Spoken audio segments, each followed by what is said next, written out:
Hello YouTube, this is Morgan, Airspeed Prime here at my next Avatar Weekly Discussion topic video. This one is going to be basically a follow-up to the video I did last time out in this series, which was the Book 4, Missed Opportunities. I'm basically going to make that a series now. I don't know if I'm going to do all 7 books in a row, week to week, but at the very least I'm committing to doing a video like this on each of the books. So book 4 is done. Today I'm going to be doing book 3 Change, as you can see from the video title. Next week I'll do book 2 Spirits, book 1 Air, then I'll get on to Avatar. So I suppose now that I'm making this like a series, the format that I'm going to do for this is that, look, I want to make it clear, I like all books of Avatar, but this video series is going to focus on the more critical aspects of each book. So it may come across that I'm being overly criticizing each book, but the whole point of this video series is to kind of highlight where each book could have improved and where it kind of missed out on. So I felt like in the book 4 video last week I made it pretty clear that I liked book 4 overall a lot, and that I still really like Kuvira. It's just that if they had executed certain scenes in certain ways and expanded certain things out, she could have been like the best villain in the show. So, getting into this week's video, Book 3 Change, I'm going to start off by basically going through what I think Book 3 did well, then we'll get into where it missed out and how it can improve on that, how it could have improved on that. So for me, Book 3 is one of those situations where I think it nails most of its side plots. I think the kind of side plot with the airbenders coming back and the training, you kind of introduce Kai into the picture as a really cool kind of more minor character. He starts a relationship with Jinora. You have Jinora's plot as she kind of becomes more and more powerful, and obviously goes on to get her arrow tattoos at the end. That arc and how it links into Tenzin growing to kind of accept the fact that she's growing up and he can't just treat her like his little daughter anymore, that he has to let her kind of progress and move on. Other things like that kind of were, I think, done quite well. The Beifong plot with Lin and Su Yin, introducing the kind of Beifong family and Zhao Fu, those were really nicely done with the little flashback. That was a kind of smaller arc in the grand scheme of the kind of show, really pretty much covered within those 2 episodes and just expanded on a little bit as it went on. That was really well done and really had an impact on those characters kind of going forward. You obviously introduced Opal, and she was another airbender, and you had her relationship with Lin come out, and a little bit with her relationship with her mother and her kind of not feeling overly confident in wanting to join the airbenders because her mother maybe wanted something more for her. At the start of the Bolin Opal relationship I liked. So all that stuff, really, really well done. The amount of interesting new characters introduced in book 3 that can continue to be interesting going forward is really high. Where book 3 misses the mark is unfortunately most of the main plot. Korra doesn't really have a character arc in this book, and the Red Lotus and the members of the Red Lotus that we meet really are probably some of the least developed characters in the entire show. And because of that, because the villains are so important to each book of Korra, that is why I would say that for me, book 3 is the weakest book of Korra. And I often feel that when I say that, I am absolutely crazy just because of the general fan reaction and opinion on book 3, that most people, when it's brought up, what's your favorite book of Korra, they say book 3 without hesitation, and I'm just kind of like, why? And I've never really seen an argument that convinced me of why that is the case. And I'm going to highlight that here. The things I like about the main plot of this book, I'll get to that before getting to the negatives. With Korra, I like how, after all the development she went through in book 2, we see her just be really solid as the Avatar, making good decisions, kind of right decisions and stuff like that. The problem is that outside of that, she doesn't really get up to much in this book. And she's the main character who the plot does focus on. It's just that her main focus here is that the Red Lotus want to capture her, and so it's not the most interesting arc when your main hero character is just being hunted and has to kind of figure out why she's being hunted, and then the reveal at the end of why they want her is just kind of like, oh, I thought you were going for something a bit more than that. So there's that. The Red Lotus is probably what I'll talk about for most of this video. Minghua, Ghazan, Pali, Zaheer, all four of them are extremely underdeveloped as characters. In the past, I've kind of, to some extent, gave Zaheer a pass and kind of separated him from the others, but I think really reflecting on it, he is in the same picture. I don't think it's as bad as the other three, because I think he is saved as a character by surviving Book 3 and having a really important involvement in Book 4. Even though it's just a small involvement in Book 4, what he does in Book 4 kind of brings his kind of character arc to an end, and I kind of understand him better. Without that, I think I'd be extremely critical of even Zaheer as a character. And I suppose I'll start with him. The problem is that we don't know a ton about him. Like, he just, at the start, gets airbending, is suddenly really good at airbending, and they explain that the reason for that is because he's kind of studied airbender history and poetry, and is a kind of acrobat warrior poet. But again, they never reference that in the show. That's all kind of stuff from like bios from like the Nickelodeon website that established that before Book 3 even started, we were told like, so here's this amazing warrior poet guy and he studies airbending. They don't reference that in the show at all, when they really should have, given that that's his kind of main arc. There are subtle references to it, but by obviously the fact that he kind of infiltrates the Air Temple, finding stuff about Guru Lahima, to figure out the whole enter the void, empty and become like wind, or whatever the line is. That's pretty cool. I just think they should have explained much better why he was interested in airbender like culture and airbending full stop.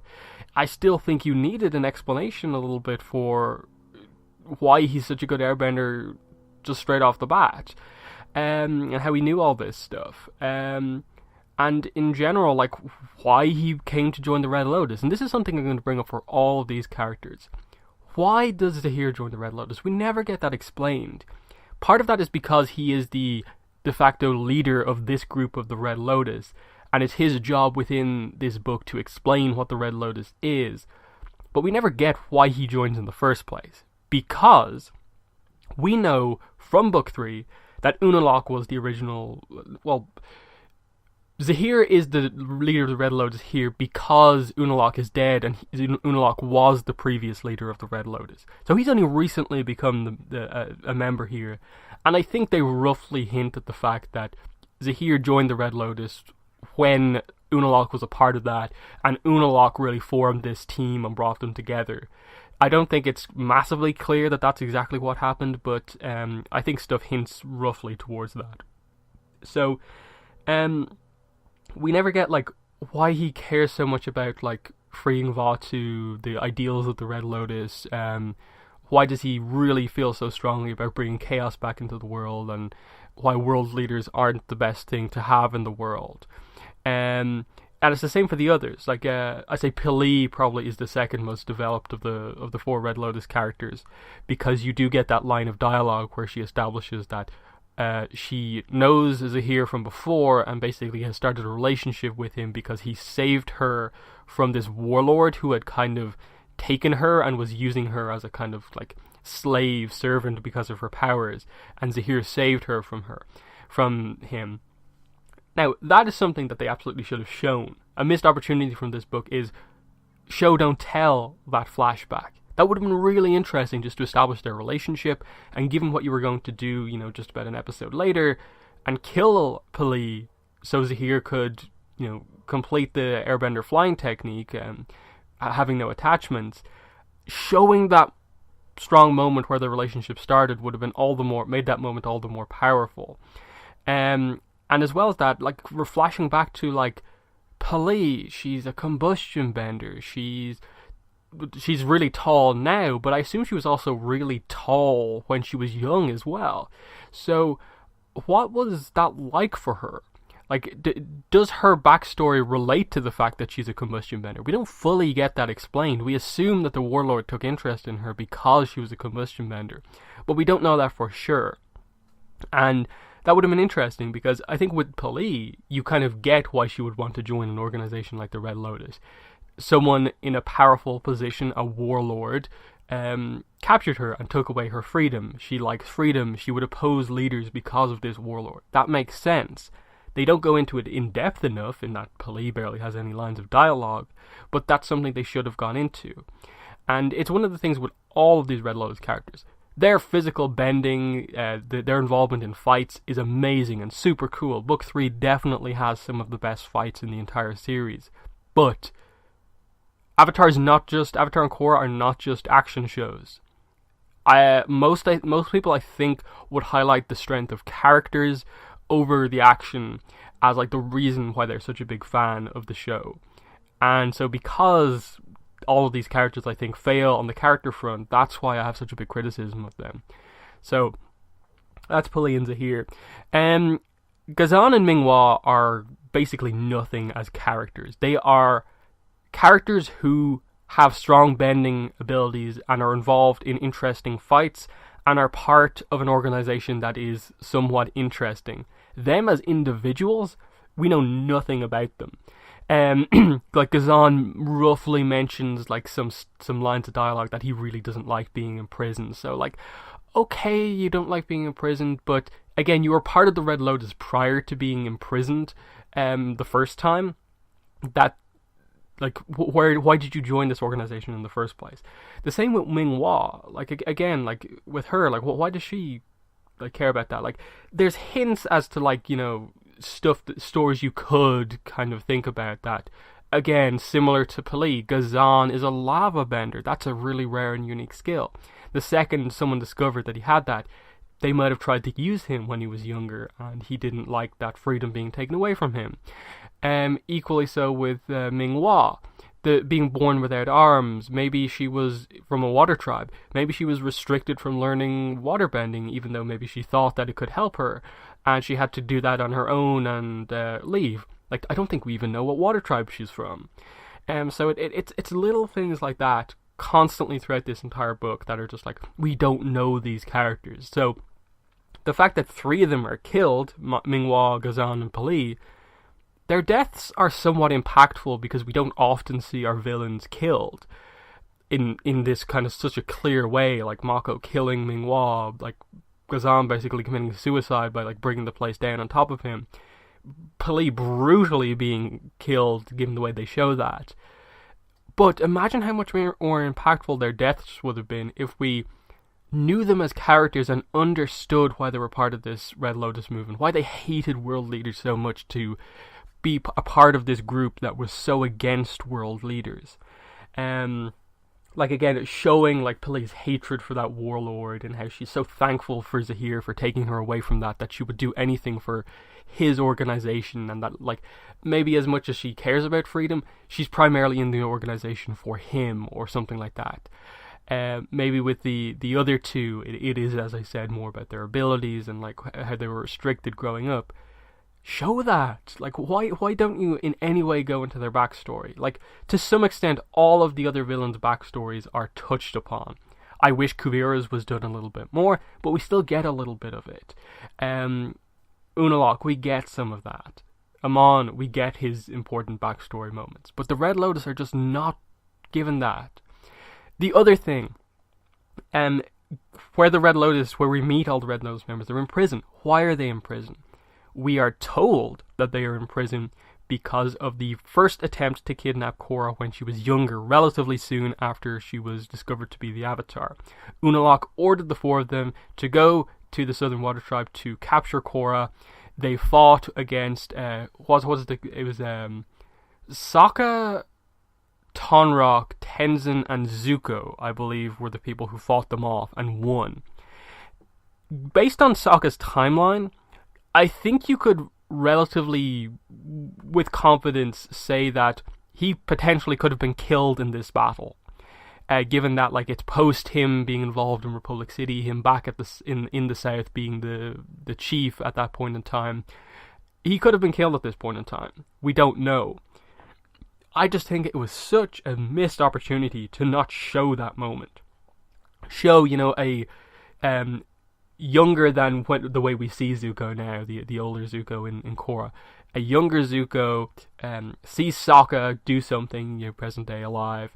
See Tenzin and Tonraq defend young Korra. Like, what was her reaction? Like, how involved was she in this kidnapping attempt? Like, did they get close to her? Did they have her?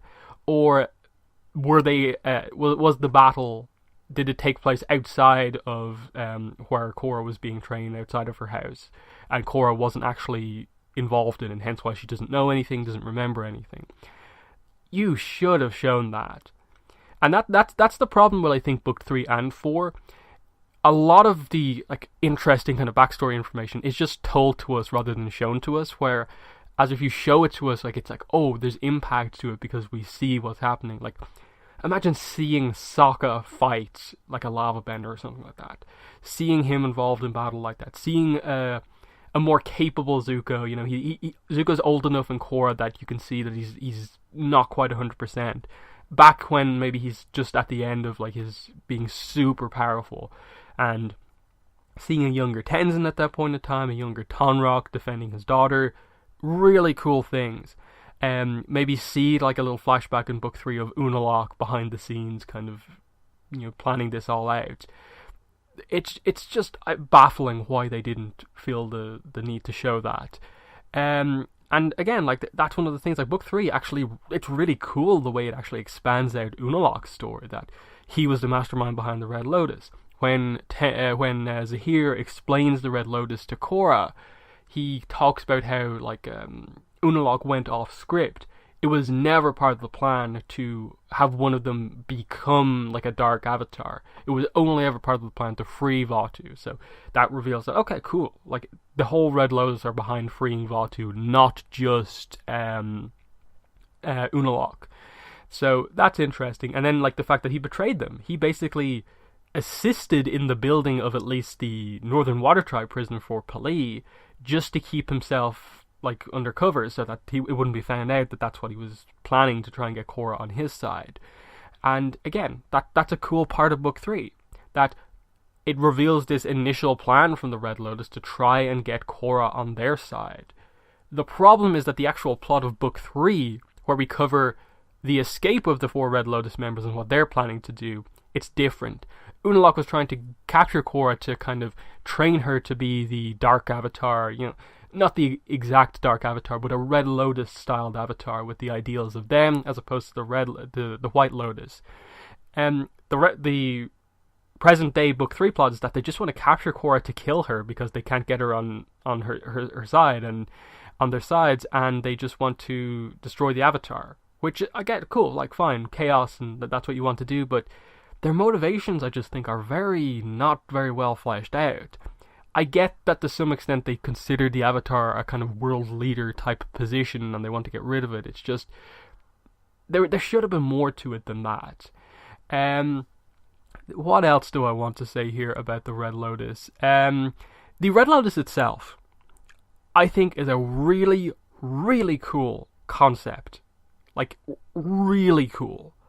This splinter group that broke off from the Order of White Lotus, Zhai Bao, you give this backstory, and you establish that there's this group that kind of has opposing ideals to the White Lotus because they feel that the White Lotus has become too big of an organization. They've lost sight of what it initially was, this really important group. It's now just potentially filled with people who aren't as like intelligent, aren't as knowledgeable, and it's just become another organization which they don't like. Why didn't you show this? If the Red Lotus is such an important part of this book, show Zhai Bao, show this incredible backstory moment where like you potentially have people like Sokka, Zuko as part of the White Lotus, and this betrayal of this kind of pretty high up guy in the organization leaving and creating this group. As it is right now, it's just one of the vaguest concepts within the series, like the Red Lotus, what exactly it is. Because even the way they resolve it here, 3 of the 4 main Red Lotus characters are killed. They capture Zaheer, and then Zuko just comes in at the end and says, yeah, the Order of the White Lotus, we've come back into play now, and we've taken out all the other members we could find. Like, my question is just like, where were the Order of the White Lotus after, like, episode 5? Like, there was no Red versus White Lotus plot to this book, really. Once the Red Lotus escaped, the White Lotus were not in any way involved in this. That was just a dropped plot point, that the White Lotus were in any way involved in this book. I don't get why that wasn't a thing they addressed more. Like, I get what they needed to do, and that, like, they wanted to focus on Korra's journey to get airbenders, and so they had to separate her from the main Order of the White Lotus organization, but you should have addressed it so much more. And again, I get that, like, Zuko was meant to kind of represent our Order of the White Lotus kind of guy, kind of searching for the Red Lotus, but even him, like, isn't in the book enough to kind of, like, really get across the whole rivalry between the organizations. So it ends up being just this aspect of the book. The main plot just doesn't have a lot of impact to me.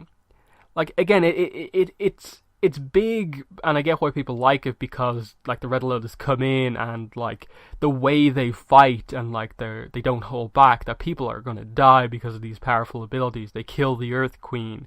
They badly injure Korra and try to poison her and kill her in the Avatar state, and they nearly do it. They're that powerful. They nearly kill, like, Tenzin, and they take down an air temple and stuff like that. That's all cool.